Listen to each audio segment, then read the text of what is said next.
사랑하는 성도 여러분, 오늘은 에베소서 4장 1절부터 6절 말씀 가지고 부르심에 합당하게라는 말씀 제목으로 은혜를 나누겠습니다.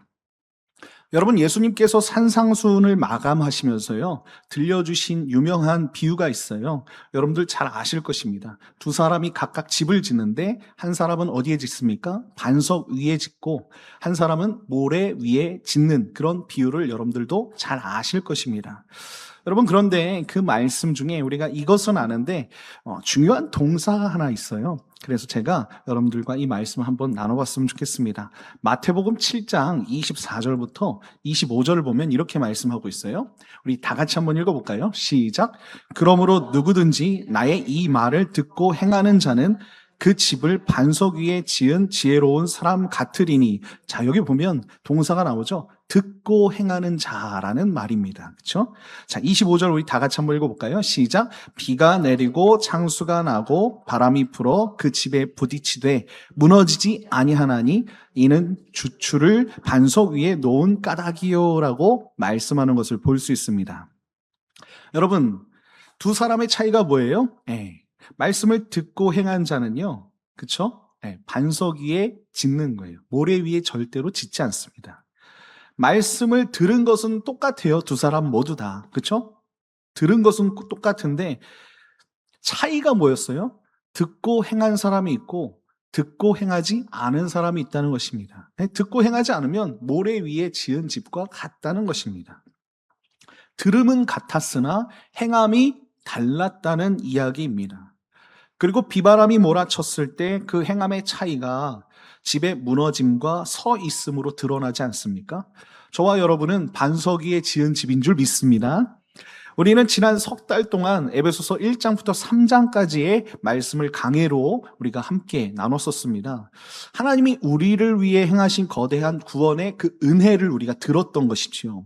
그러니까 창세 전에 우리를 택하신 것, 그리고 그리스도의 피로 우리를 속량하신 것 기억나시죠? 그리고 성령으로 인치시고 보증해 주신 것, 죽었던 우리를 살리시고 하나님의 권속으로 삼아 주셨잖아요. 그렇죠? 우리가 함께 식구가 되었다라고 말씀드렸는데, 여러분, 여기까지는 무엇입니까? 우리가 듣고 아는 것이에요. 아멘이시죠? 아는 신앙이었고요. 이제 은혜를 들은 신앙에서 뭘 해야 되냐면 행하는 신앙으로 옮겨가야 된다는 것입니다. 오늘 4장의 첫머리를 보면 1절에 보면 뭐라고 시작하고 있습니까? 그러므로라고 접속사가 붙어 있는 것을 볼 수 있어요. 들은 것으로 끝난 것이 아니라는 말이죠. 그렇죠? 그러므로라고 되어 있습니다. 이제 들은 은혜의 그 말씀들을 삶의 현장에서 행하는 자리, 몸으로 우리가 살아내는 그 자리로, 그 믿음의 삶을 살아가는 그 자리로 넘어가야 된다는 것입니다. 여러분, 야고보서 1장 22절은 분명히 우리에게 이렇게 말씀하고 있습니다. 너희는 말씀을 행하는 자가 되고 듣기만 하여 자신을 속이는 자가 되지 말라라고 말씀하고 있다는 거예요. 여러분, 이거 되게 중요하죠. 여러분, 오늘 말씀을 통해 들은 은혜를, 그 말씀의 은혜를 삶으로 행하며 순종하는 삶을 살기를 소망합니다. 하나님께서 부르신 그 자리에서 우리가 반석처럼 흔들리지 않는 그런 복된 성도가 되기 위해서는 듣고 행하는 자가 되어야 할 줄 믿습니다. 이 은혜가 저와 여러분에게 가득 넘치길 예수님의 이름으로 축원드립니다. 자, 그렇다면 부르심을 받은 우리의 그 삶의 현장, 그 현장에서 우리가 어떤 삶을 살아야 하는가라는 거예요. 오늘 말씀은 분명히 우리에게 이렇게 말씀하고 있습니다. 첫 번째 이것입니다. 부르심에 합당하게 행하라고 말씀하고 있다는 거예요. 부르심에 합당하게. 자, 1절을 보니까 이렇게 말씀합니다. 우리 다 같이 한번 읽어볼까요? 시작. 그러므로 주 안에서 갇힌 내가 너희를 권하노니 너희가 부르심을 받은 일에 합당하게 행하여 라고 말씀하고 있어요. 제가 말씀드리는 것이 아니라 하나님의 말씀이 이렇게 우리에게 명령하고 있다는 것입니다. 사도 바울이 자신을 지금 어떻게 소개하고 있습니까? 주 안에서 갇힌 내가 라고 말씀하고 있어요. 여러분들 잘 아시죠? 계속해서 우리가 강해해 왔으니까 지금 사도 바울의 상황이 어떠합니까? 감옥에 갇힌 사람이에요. 감옥에. 자유를 빼앗긴 그 자리에서 사도 바울은요, 성도들에게 뭐라고 권면하고 있냐면 너희가 부르심을 받은 일에 합당하게 행하라는 거예요. 아마 이건 권면이 아닐 것입니다. 명령일 거예요. 환경이 좋아서 합당하게 사는 것이 아니에요. 그렇죠? 예, 갇힌 자리에서 어려운 형편에서도 나를 부르신 그 부르심의 은혜를 기억했기 때문에 우리는 하나님의 그 말씀 가운데 합당하게 살아갈 수 있는 것입니다. 아멘이시죠? 성도 여러분, 여기서 합당하게라는 이 말이 무슨 뜻이겠습니까? 여러분, 이 단어는요, 저울의 양쪽에 물건을 올리지 않습니까? 그렇죠? 예. 이렇게 양쪽 무게가 완벽하게 평행을 이루는 그런 모습에서 나온 말이에요. 그러니까 합당하게 하라라는 것이, 그렇죠? 저울이 딱 밸런스를 맞춰야 합당한 거잖아요. 저울 한쪽에는 우리에게 무엇이 주어졌습니까? 하나님께서 주신 창세전의 선택, 그리스도의 보혈, 성령의 인치심, 거대한 은혜의 무게가 이 한쪽에 올라가 있다면 그 반대쪽 접시에는 뭐가 올라가 있어요? 오늘 우리가 하루를 살아가는 데 있어서 저와 여러분의 삶의 그 무게가 올라가 있는 것이죠. 아멘이시죠? 그런데 이 삶이 어떤 삶이어야 돼요? 믿음으로 사는 삶, 행하는 삶, 말씀대로 순종하는 삶을 살아야 된다는 것입니다. 이것이 합당한 거예요. 받은 은혜의 무게와 살아내는 삶의 무게가 서로 맞물려서 거룩한 균형을 이루는 것, 이것이 부르심에 합당한 삶인 줄 믿습니다. 여러분, 세상에도 노블레스 오블리주라는 고귀한 원칙이 있다는 거예요. 높은 신분에는 그에 맞는, 그쵸? 도덕적인 책임과 품격이 따르는 것입니다. 높은 신분이 있는데 정말로 이상한 삶을 살면 그 사람 욕먹잖아요. 백년 전쟁 당시에 칼레 도시가 항복했을 때 시민 전체를 구하기 위해서 귀족 6명이 스스로 목에 밧줄을 메고 처형대로 걸어나갔던 역사에서 유래된 말이요, 노블레스 오블리주라는 말입니다. 세상 사람들도 그렇게 고귀한 신분을 얻으면 그에 걸맞는 품격과 책임을 지키려고 이 생명까지도 바친다는 거예요. 하물며 우리 하나님이 어떤 분이십니까? 만왕의 왕이시지 않습니까? 우리가 하나님의 자녀라는 거예요. 그 만왕의 왕이신 자녀라는 신분을 갖고 있는데 예수 그리스도의 피로 성도가 된 저와 여러분은 어떤 삶을 살아야 되겠습니까? 여러분, 우리는 베드로전서를 보면서 왕 같은 제사장이라고 얘기하지 않았습니까? 하늘의 상속자라는 거예요. 그러므로 우리는 세상 사람들처럼 함부로 살아서는 안 되는 줄 믿습니다. 왕의 자녀다운 영적인 품격을 지키며 그리고 성품도 온유해야 되겠죠. 그렇게 주님 앞에 우리가 살아가야 된다는 거예요. 그러나 여러분, 오해는 하지 마십시오. 순서가 있다는 거예요. 합당한 삶이 부르심을 만드는 것은 아닙니다. 다시 말씀드리면 우리가 잘 살았기 때문에 하나님이 우리를 부르신 것은 아니라는 거예요. 무슨 말씀인지 아시겠죠? 내가 잘 살아서 하나님의 자녀가 된 것이 아닙니다. 왜냐하면 분명히 성경은 우리가 아직 죄인 되었을 때 하나님께서 우리를 사랑하셔서 그리스도의 보혈로 우리를 살리셨다라고 말씀하고 있지 않습니까? 허물과 죄로 죽었던 우리를 아무 조건 없이 은혜로 먼저 불러주신 분이 누구예요? 우리 하나님 아버지시라는 거예요. 여러분들, 비유 한번 들어볼게요. 여러분들의 자녀들을 정말로 여러분들의 자녀들이 잘 나가기 때문에 사랑합니까? 이 못나도 내 자식이잖아요. 그렇죠? 예. 그런 마음이 우리 가운데 있잖아요. 나에게 못 살게 울어도 내 자식이잖아요. 내가 사랑해야 할 내 자식. 예. 그런 사랑을 우리가 받았다는 거예요. 우리 하나님 아버지 앞에. 물론 이거보다 더 크죠. 제가 비유를 드는 것뿐입니다. 부르심이 먼저라는 거예요. 부르심이. 하나님의 그 부르심이. 그 은혜가 먼저이고요. 합당한 삶은 무엇입니까? 그 은혜에 감사해서 우리가 반응하는 삶이겠죠. 우리의 순종이 부르심을 만들어낸 것이 아니라 하나님의 부르심이 우리의 순종하는 삶을 만들어내는 그런 우리가 되어야 할 줄 믿습니다.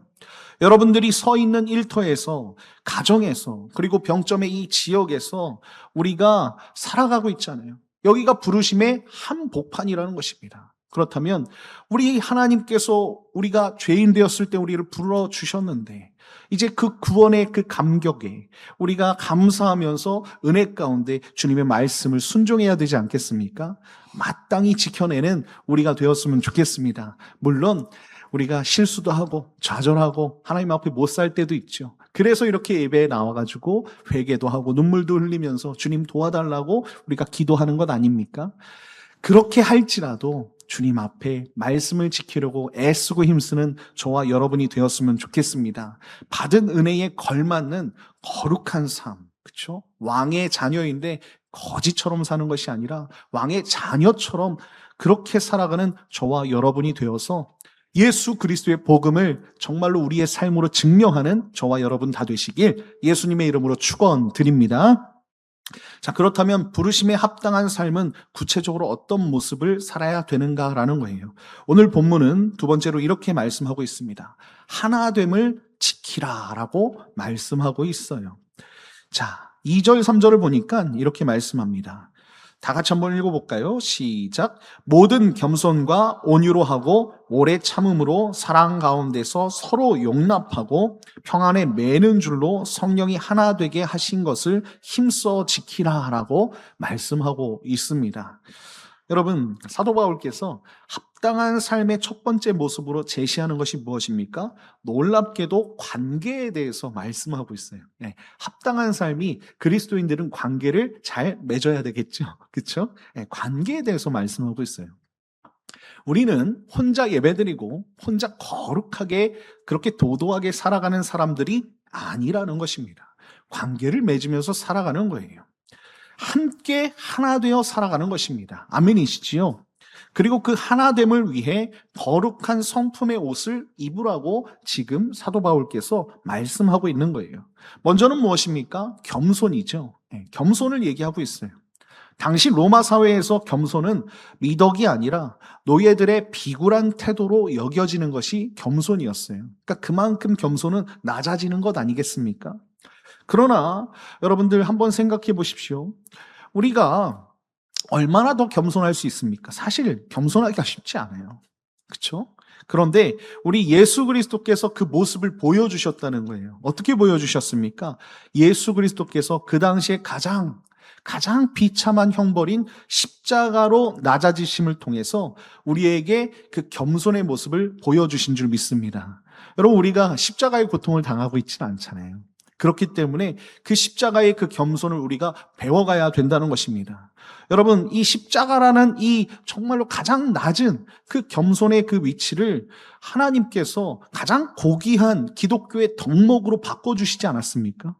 로마 시대 때는 노예들이나 쓰는 단어가 겸손이었는데 이제 겸손은 세상에서 잘난 척하는 사람들보다 훨씬 더 인정을 받는 그런 사람들의 덕목이 되었다는 것입니다. 나보다 남을 낮게 여기고 더 좋게 여긴다는 거예요. 낮게가 아니고 낮게 여기고 하나님 앞에 내 낮음을 아는 마음이 겸손이라는 것을 여러분들이 아셨으면 좋겠습니다. 그리고 이 겸손 위에는 뭐가 있어야 된다? 온유가 더해져야 된다라고 말씀하고 있어요. 야생마가 주인의 손에 길들여져서 힘이 통제된 상태를 온유라고 말을 해요. 그러니까 야생마 아시죠? 등에 타면 그냥 사람 떨구려고 막 엄청 막 뛰어대지 않습니까? 그런데 그 고집과 혈기를 성령 하나님의 그 통제 아래 두는 부드러움이 온유라는 거예요. 겸손의 온유를 도하는 우리들이 되었으면 좋겠습니다.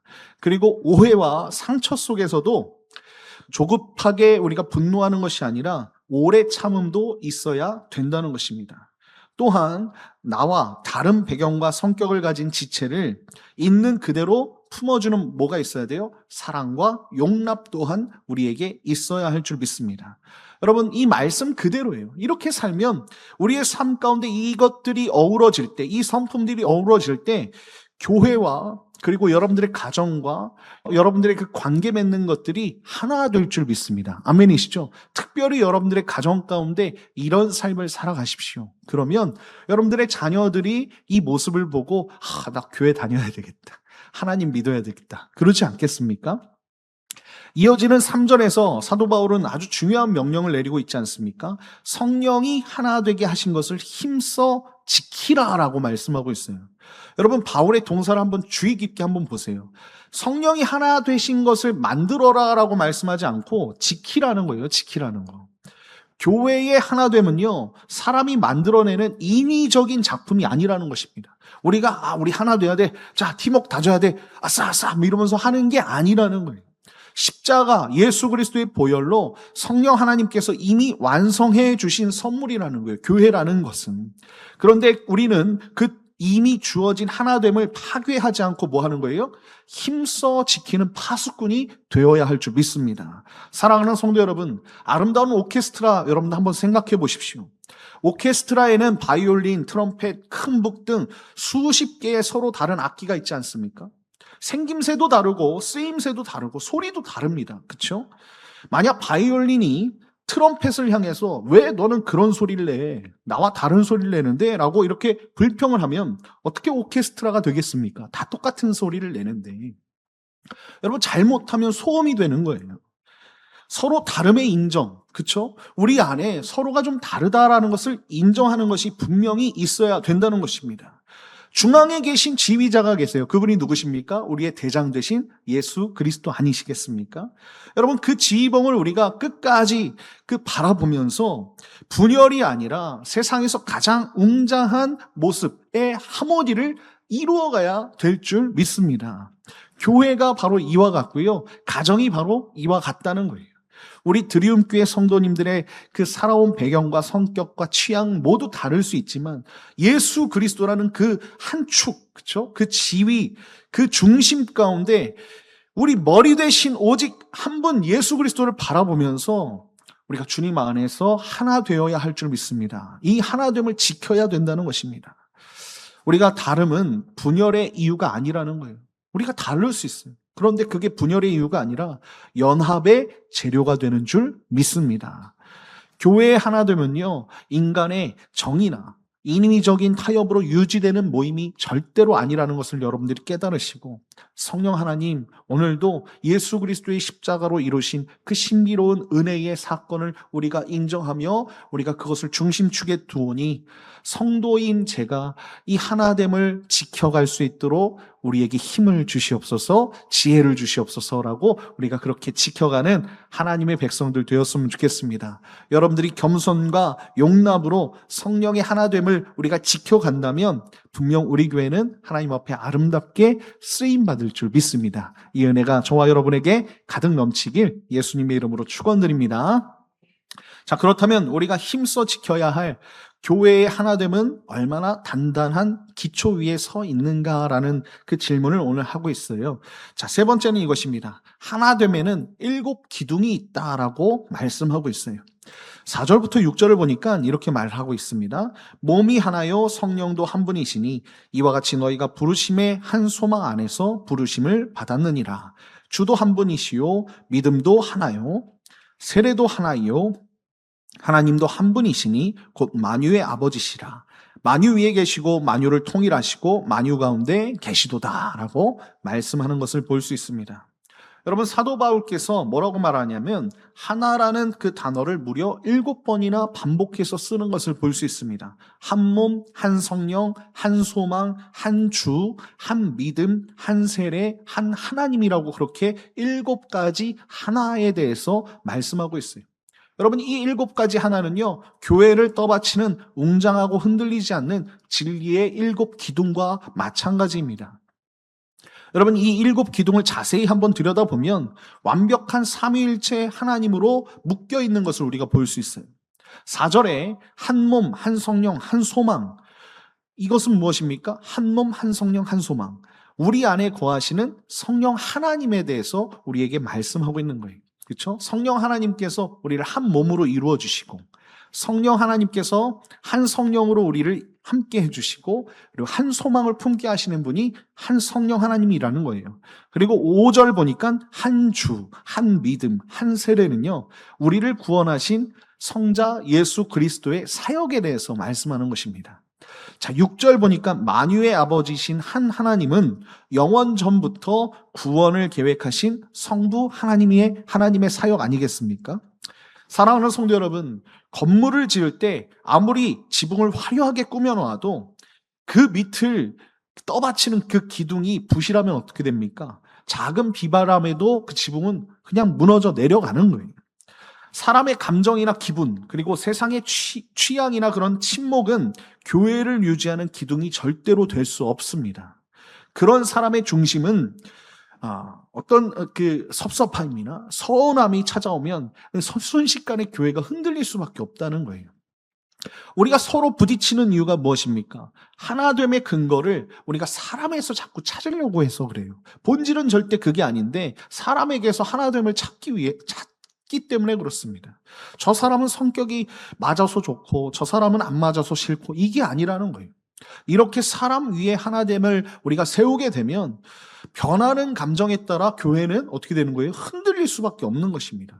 그러나 우리 드리움 교회는 사람의 소리 위에 세워진 그런 교회가 아니라는 것을 여러분들이 깨달으시길 바랍니다. 삼위일체 하나님께서 우리의 친히 기둥이 되어 주셨어요.